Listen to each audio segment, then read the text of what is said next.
ఆంధ్రప్రదేశ్ ఎన్నికల్లో టీడీపీ కూటమి సాధించిన విజయం ముందుగానే ఊహించిందని టీడీపీ జాతీయ అధికార ప్రతినిధి తిరునగరి జ్యోత్స్న అన్నారు. ఇక జగన్ అరాచక పాలనను ప్రజలు బలంగా తిప్పికొట్టారని ఆమె ఘాటు వ్యాఖ్యలు చేశారు.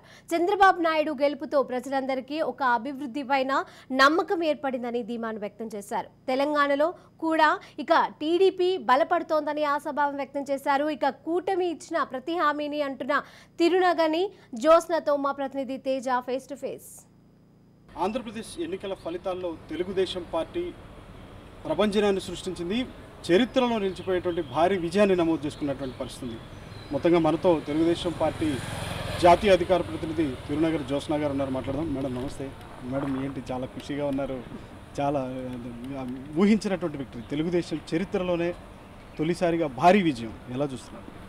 ఊహించినటువంటిది ఏం కాదు, ఖచ్చితంగా ఊహించాము. కాకపోతే ప్రజలు ఇంకా కొంచెం అన్నట్టుగా ఇచ్చారు ఈ మ్యాండేట్ అయితే, అది క్లియర్గా ఉంది. ఎందుకంటే ఎప్పుడైనా సరే, ఎప్పుడైతే అరాచకం అణిచివేత ఎక్కువ అవుతాయో ప్రజల నుంచే తిరుగుబాటు వస్తుంది. ఇది ప్రజా విజయంగా మేము చూస్తున్నాం. ప్రజల మీద ఏదైతే 5 సంవత్సరాలుగా దాష్టికాలు, దుర్మార్గాలు, దౌర్జన్యాలు, దాడులు, ప్రజాస్వామ్యం మీద దాడులు ఇవన్నీ జరిగాయో వాటన్నిటికీ ఒక చెంపపెట్టు సమాధానంగా ఈ మ్యాండేట్ని చూస్తున్నాం. ప్రజలు ఇది ఎలా అయిపోయిందంటే ఆంధ్రప్రదేశ్ రాష్ట్రంలో అమ్మో జగన్మోహన్ రెడ్డి పాలన అసలు ఎగ్జిస్టెన్సే లేనటువంటి, తమ మనుగడకే ఇబ్బంది కలిగించేటువంటి ఒక పరిస్థితి తీసుకొచ్చేసాడు జగన్మోహన్ రెడ్డి. సో ఏదైనా ప్రజలు సహిస్తారు, కానీ మనుగడకి ఇబ్బంది వస్తుంది అనుకునేటువంటి పరిస్థితి మాత్రం ప్రజలు ఎవరు సహించరు, హర్షించరు. అలాంటి పరిస్థితి వస్తే మాత్రం మీ మనుగడే ప్రశ్నార్థకం చేస్తారనేటువంటి దానికి ఇది బెస్ట్ ఎగ్జాంపుల్. కానీ వైనాట్ కుప్పం 175 అని చెప్పినటువంటి వ్యక్తి ఈరోజు పూర్తి స్థాయిలో అసలు కడపలో కూడా మీరు పదే మీ యొక్క విశ్లేషణలో కానీ మీ యొక్క డిబేట్స్లో కానీ చాలా డిబేట్స్లో మీరు పాల్గొన్నప్పుడు కూడా చాలా కాన్ఫిడెంట్గా చెప్పారు. చాలామంది అనుకున్నారు ఏంటి ఇంత కాన్ఫిడెంట్గా మాట్లాడతారని. కానీ నిజంగానే ఈరోజు పులివెందుల పరిస్థితి చూసినా, కడపలో చూసినా, ఇంకా కొన్ని చోట్లయితే 6 జిల్లాలలో అసలు వైసీపీ ఖాతా తెరవనటువంటి పరిస్థితి. ఏంటి ప్రజలు ఇచ్చినటువంటి తీర్పుని ఎలా చూడాలి అసలు? నేను అదే చెప్తున్నానండి. మనం అధికారంలో ఉన్నప్పుడు కులాలు, మతాలు, ప్రాంతాలు లేకపోతే ఇలాంటివేమీ చూడకూడదు. మనం ఎప్పుడు కూడా ప్రజలకు ఎలా మంచి చేయాలా అని చూడాలి. అలానే ఎక్కడా కూడా మనం ఒక కక్షలు, కార్పణ్యాలు ఇలాంటివి పెట్టుకోకూడదు. ఒక ఈగోలు ఇవి పెట్టుకోకూడదు. రాజకీయాల్లో ఉండకూడదు అవి, ముఖ్యంగా మనం అధికారంలో ఉన్నప్పుడు. కానీ జగన్మోహన్ రెడ్డి ఏం చేశాడంటే ఆయన రాజకీయమే అదైపోయింది. హింస, శవరాజకీయాలు, దాడులు. అంటే ఈ 5 సంవత్సరాల్లో మనం రాష్ట్రంలో ఏం చూసాం? ఒక స్టేట్ స్పాన్సర్డ్ టెర్రరిజాన్ని చూసాం, ప్రభుత్వ ప్రాయోజిత హింస అది చూసాం 5 సంవత్సరాలు. సో మీరు ఇప్పుడు అన్నట్టుగా కడపకి ఏమన్నా మంచి చేశాడా? ఏమైనా చేశాడా చెప్పండి, నాకు ఒక్కటి చెప్పండి. మీరే ఎప్పుడు అంటుంటారు ఆ కడపకి సంబంధించినటువంటి ప్రజలకు దండం పెట్టాలి అని. నేను అదే చెప్తున్నాను కదా, కడపకి అసలు పులివెందుల ప్రజలకే దండం పెట్టాలి. ఇంకా కూడా ఇప్పుడు నాకు తెలుసా 7, 8 ఏదైతే లీడింగ్లో చూపిస్తున్నాయో వైఎస్ఆర్సీపీ, అందులో పులివెందులు ఉన్నట్టుంది. అయ్యో అనుకుంటున్నాను నేను. అంటే పులివెందుల ప్రజలకి డెఫినెట్గా they want come out of it, కానీ ఇంకా టైం పడుతుందేమో అని మేము అనుకుంటున్నాం. అయితే మీరు అన్నట్టుగా మీరు చాలా సందర్భాల్లో చెప్పారంటే, ఎప్పుడైనా సరే పెయిన్ అనేటువంటిది అంటే నొప్పి అంటాను చూసారా, అది అన్నిటికీ అతీతం అండి. అసెంబ్లీలో జరిగినటువంటి అవమానాలైనా, రోడ్డు మీద జరిగినటువంటి కుటుంబ సభ్యుల మీద జరిగిన అవమానాలైనా వీటన్నిటిని తట్టుకొని నిలబడి ఈరోజు విజయడంగా మోగించారు.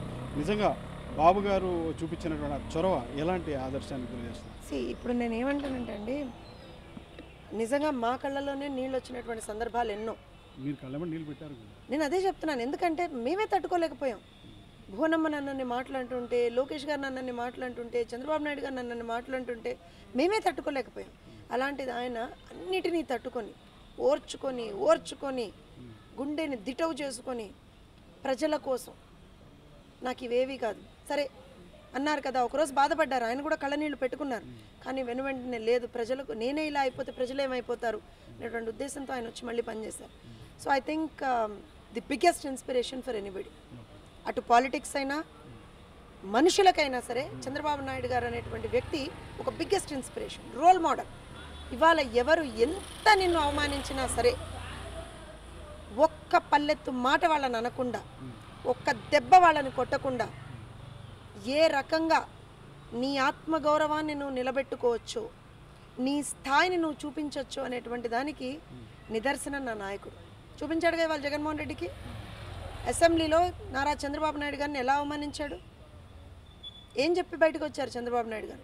ఇది కౌరవ సభగా చేశావు జగన్మోహన్ రెడ్డి, దీన్ని గౌరవ సభగా మార్చి మళ్ళీ రాష్ట్ర ముఖ్యమంత్రిగా మాత్రమే ఈ సభలోకి వస్తా అన్నాడు.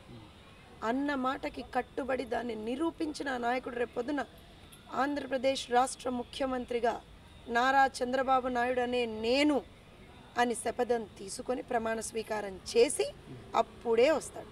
అయితే ఫైనల్గా ఒక మాట చెప్పండి,